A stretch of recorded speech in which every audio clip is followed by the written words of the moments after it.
Hello everybody,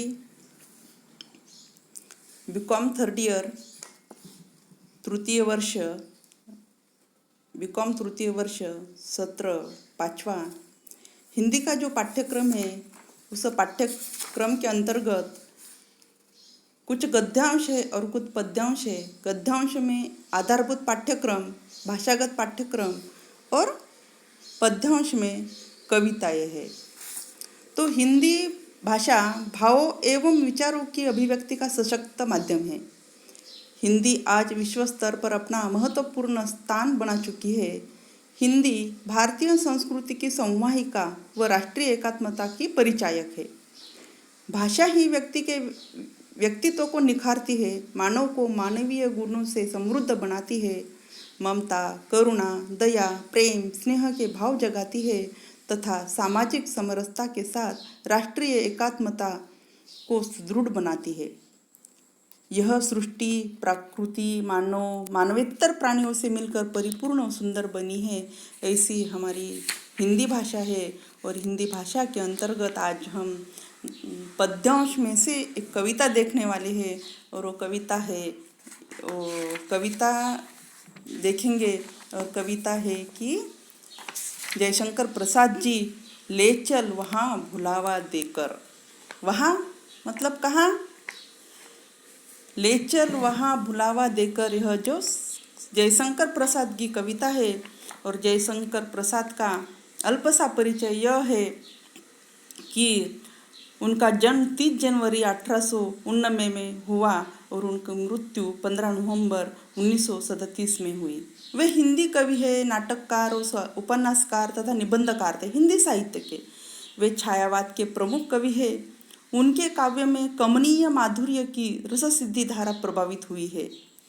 Jaishankar Prasad की कामायनी इस रचना से उनके कार्यक्षेत्र में बहुत कीर्ति सर्वत्र हुई है।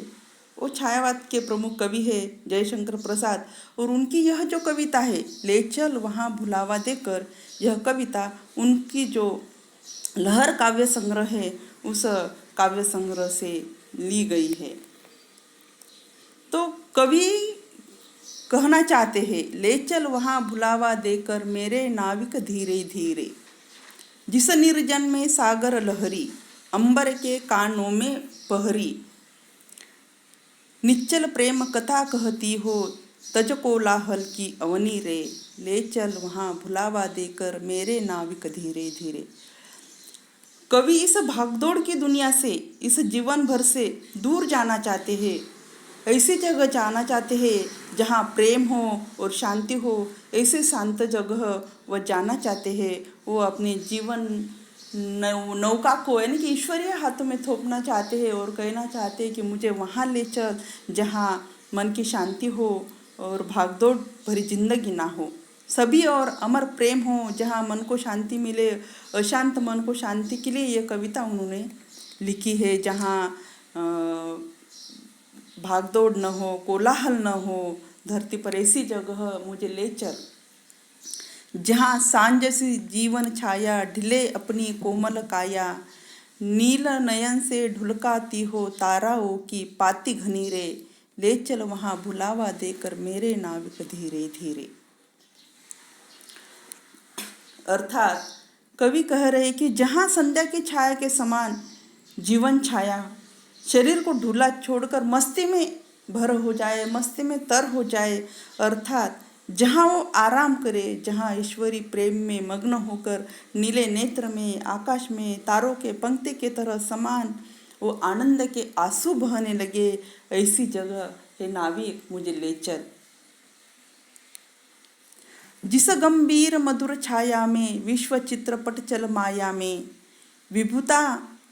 विभूसी पड़े दिखाई दुख सुख वाली सत्य बनी रे, ले चल वहाँ भुलावा देकर मेरे नाविक धीरे धीरे। आगे कवि ये भी कह रहे हैं कि जिस गंभीर और आनंद से परिपूर्ण सुंदर छाया रूपी संसार सिनेमा के चंचल दृश्यों का जहाँ अवलोचन होना है नहीं कि दृष्टि से होना नहीं, देखना, अवलोचन हो, दिखाई दे दृश्य मनोहरी, मन को मोहित करने वाला दृश्य अवलोचन हो, जहाँ पर हो तथा जहाँ सुख दुख से परिपूर्ण ईश्वर की व्यापकता के दर्शन होते हो, यानी कि सुख दुख परिपूर्णता हो जहाँ, ऐसी जगह ऐसे स्थान पर मुझे ए नाविक मुझे ले चल। श्रम विश्राम क्षितिज बेलासे, श्रम विश्राम क्षितिज बेलासे, जहाँ सृजन करते में लासे, अमर जागरण उषा नयन से, बिखराती हो ज्योति घनी रे, ले चल वहाँ भुलावा देकर मेरे नाविक धीरे धीरे। कवि आगे ये भी कहते हैं कि जहाँ पर परिश्रम और मनोरंजन पृथ्वी के तट के समान हो, तट के समान है कि पृथ्वी अचल तटस्थ हो, मुझे ऐसे सुंदर प्रदेश में ले चल।